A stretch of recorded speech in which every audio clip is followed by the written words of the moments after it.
Volodymyr Zelensky, remember that guy? He came to Washington, D.C.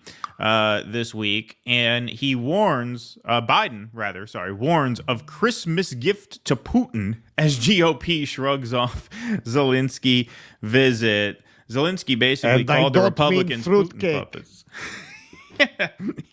Zelensky's basically calling the Republicans Putin puppets now. He's going to have one of the pink hats next time he comes to Washington, D.C. to ask for money. Have Pussy Hat Zelensky. That would be a good character. Bands off our bodies. More money for fight Russian. In this house, we believe love is love. Climate change is real. I know Black Lives Matter, and I need money. I know Israel having a hard time now, but not funny joke sending Hanukkah gelt. We tried to buy armaments, people start eating chocolate and laughing we at us. We have gold, we open it up, it's chocolate. Very funny. Ukrainian President Volodymyr Zelensky's disappointing visit to Capitol Hill confirmed his worst fears. The future of U.S. aid to Ukraine has become firmly affixed to one of the most intractable debates in American politics. Why it matters, even Republicans sympathetic to the Ukrainian cause, with Senate Minority Leader Mitch McConnell, chief among them, have drawn a red line. There will be no further aid to Ukraine if Democrats do not agree to substantial changes to U.S. border policy. McConnell told reporters it would be practically impossible for Congress to resolve the standoff before the holidays, punting the fate of Ukraine aid and the border into next year. That didn't stop President Biden from demanding that Republicans pass an aid package, quote, before they give Putin the greatest Christmas gift they could possibly give him. What they're saying. Russian loyalists in Moscow celebrated when Republicans voted to block Ukraine's aid last week, Biden said in a joint press conference. You mean like most of the Russian public? Is that who you mean? By Russian loyalists? Russian loyalists in Moscow, yeah, exactly. You mean like Russians? Yeah, like the Russian people, yeah.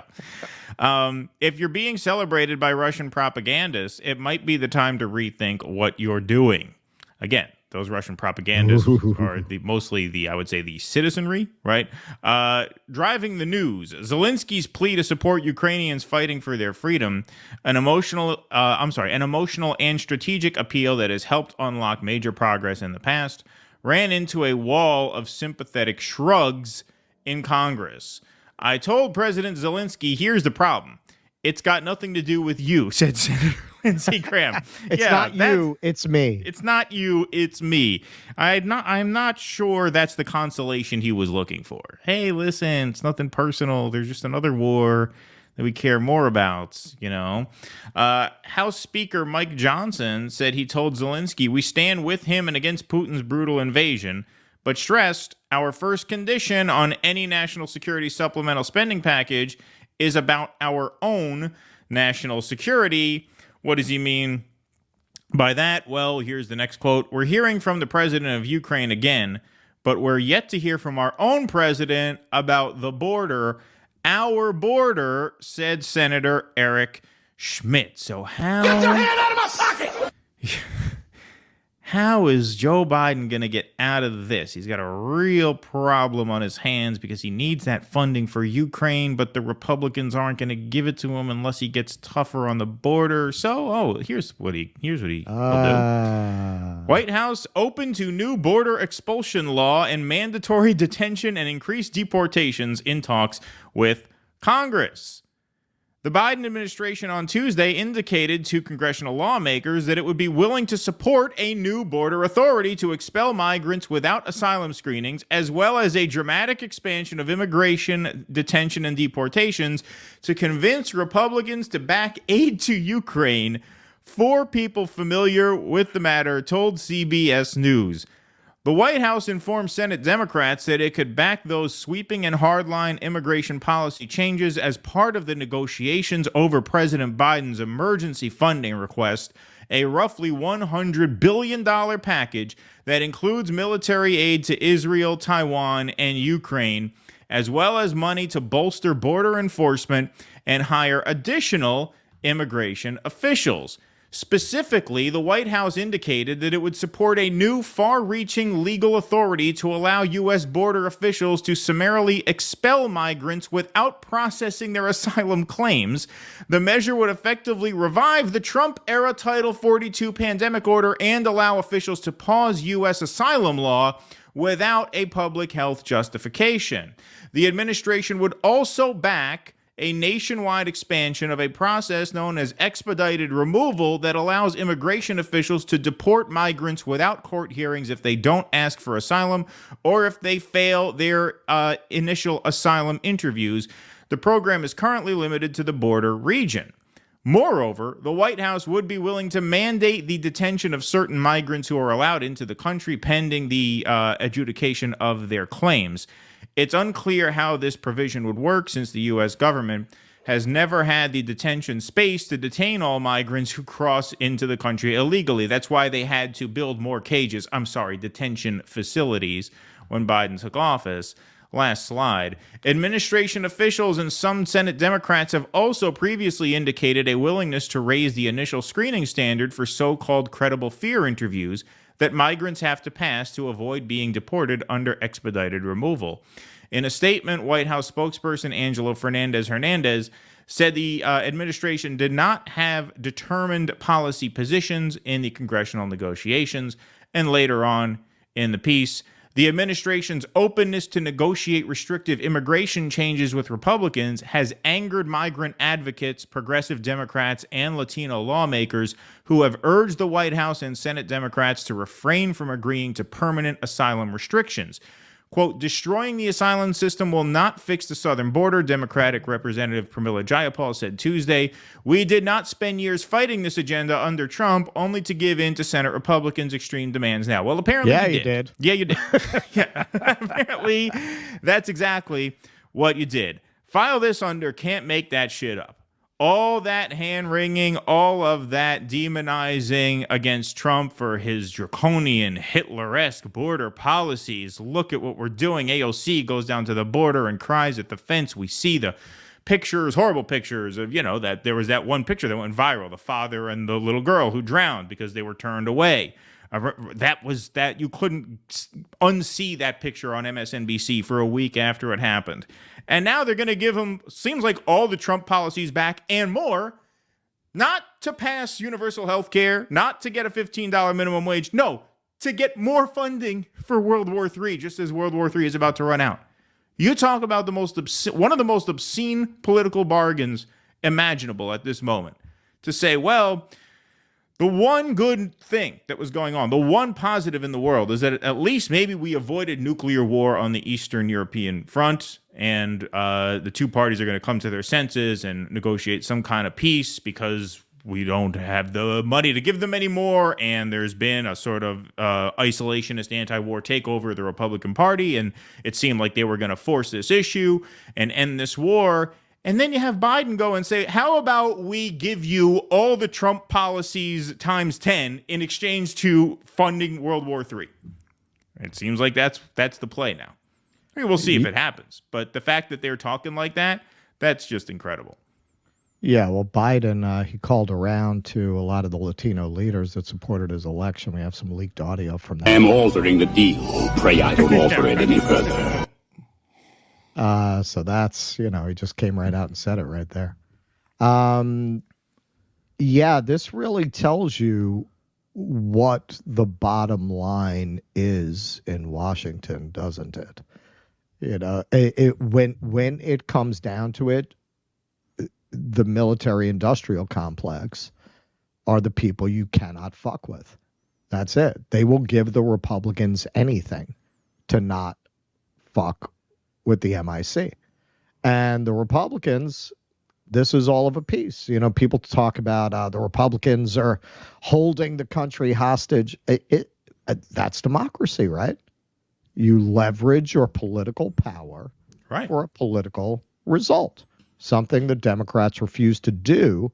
And they refuse to do it because most of what they say they want to do, they don't actually want to do. Those are just carrots they dangle in front of their dumb as dog shit voters to get them to come vote for them. They don't actually care about any of it. They don't actually plan on giving you health care. They don't actually plan on giving you free education. So they're never going to take that kind of a stand on those issues. These Republicans, love them, hate them, whatever, they actually mean this shit. So they actually, at least some of them do, and they will actually leverage their power to get these things done. And they also, again, whether you agree with their politics or not, they actually pay attention to what their voters want, whereas the Democrats have nothing but contempt for the people who vote for them. How dare you? How dare you not vote for us? How dare you question any decision that we make? How dare you question our lack of results? Don't you know we're fighting these evil right-wing fascists, blah, blah, blah, blah. You know, they're always going to throw that at their voters. The Republicans actually listen to their voters, and that might be because of something I touched on a post-duopoly show last night. However you want to define left. Broadly speaking, a lot of the people who define themselves as left are safety cult, neurotic, very weak-kneed, easy to intimidate, phobic, neurotic kind of people. And people like that, you really don't have to be afraid of people like that. All you have to do is play on their phobias and they're putty in your hands. Yeah, I mean, I also think the Republicans felt at the end of the day, if the Democrats want this war, of course they would sell out. So of course they would sell out the immigrants. Like, Right. why Right. wouldn't they? Right? Right. If they really want the war, right? I mean, they want the war funding more than they want the Latino vote. Obviously, they already lost half of the Latino vote that they had last time. And so why wouldn't they? Why wouldn't they just say, okay, fine, we'll take the wall. Fine, we'll make the asylum process harder. Fine, we'll deport some more people. Just give us come on, we need the $100 billion. Time is running out. Well, but look, that's why I'm saying it really shows you who runs things, because politically there's no upside for them. There's no upside to going along with the Republicans on this. So why would you do it? Why would you do it when you're bleeding voters in every demographic? Because in the end, you want that. It doesn't even matter if you lose. You'll get a job with Raytheon. Yeah, no, you cannot cross them. Right. But you don't fuck with those people. They'd rather lose than not stuff money in the pockets of the military contractors. They will do anything to work the will of these arms manufacturers. Also, something Chris Hedges got into in America, the Farewell Tour, is those are the last manufacturing jobs left in America. Right. That's something that in these parts of the country we don't even think about it, because we don't have missile plants in New York. Right. But they do in a lot of parts of the country that would close down if they don't approve this kind of funding. But I think the bigger part of it is just that's it. This is what Eisenhower warned about, and we're here. Those people run the country to the degree that the Democrats are prepared to lose the election by adopting policies that are going to be impossible for them to defend sooner than to stop a war. And it's just sick. Say what you want about the Republicans, man. They have balls. Democrats have no balls. Well, because they know. Like the base has no balls. The actual vote. I mean, I'm singing your song here. The Democratic voters are just garbage. So they never have to fear them. They never have to worry about what their voters are going to do to them. Yeah, and I mean, that's definitely true, broadly speaking.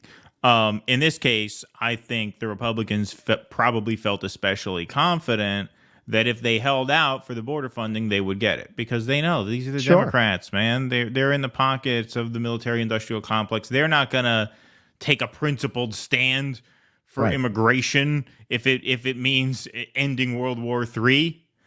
They're put there to start World War III. They're going to get World War III. They're not going to let a little border security get in the way of that. Right. Well, but they will, as you saw with the Kevin McCarthy thing, which a lot of people who argued for force the vote pointed at that and said, see, that's what a determined minority can do to leverage their power. Exactly. If they want to, but there are no Democrats who will actually do that. There are no Democrats that will actually go down that road all the way to the end. They'll always blink. Please clap.